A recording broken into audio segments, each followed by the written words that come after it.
பிரதமர் பதவி தேடி வந்து வேண்டான்னு சொன்ன ஒரே ஆள் ராகுல் காந்தி ஊர் சுற்ற ஆசைப்பட்டு பதவியை நிராகரித்தாரா?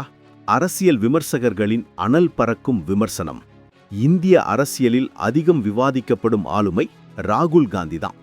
2004 காங்கிரஸ் தலைமையிலான கூட்டணி ஜெயிச்சபோது சோனியா காந்திக்கு மாற்றுத் தலைவரா அவருக்கு பிரதமர் பதவிக்கான வாய்ப்பு வழங்கப்பட்டிருக்கலாம்.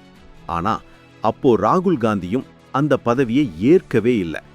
அதனால தான் மன்மோகன் சிங் பிரதமரானார்.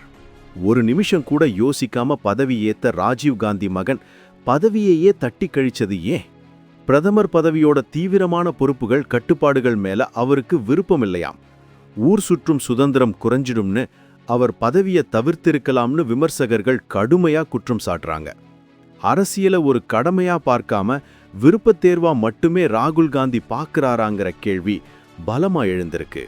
பிரதமர் பதவியை நிராகரிச்சதோடு நிக்கல. 2019 தோல்விக்கு பிறகு கட்சி தலைவர் பொறுப்பில இருந்தும் விலகி திரும்பவும் தலைமை பொறுப்பை ஏற்க அவர் மறுக்கிறது தான் பெரிய சிக்கல்.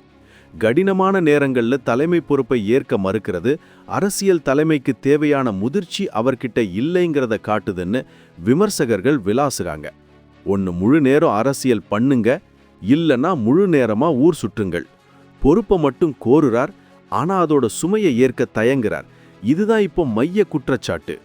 தலைவர் பதவியை ஏற்க மறுக்கிற ஒருத்தர் எப்படி மக்களுக்கு சேவை செய்ய முடியும்?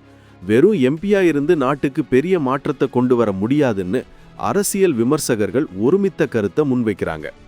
ராகுல் காந்தி முழுமையான அர்ப்பணிப்புடன் தலைமை பொறுப்பை ஏற்க தொடங்கினாதான் அவர் மேல இருக்கிற பொறுப்பை ஏற்க மறுப்பவன்கிற முத்திரை நீக்கப்படும். நீங்க என்ன நினைக்கிறீங்க? கமெண்ட்ல சொல்லுங்க.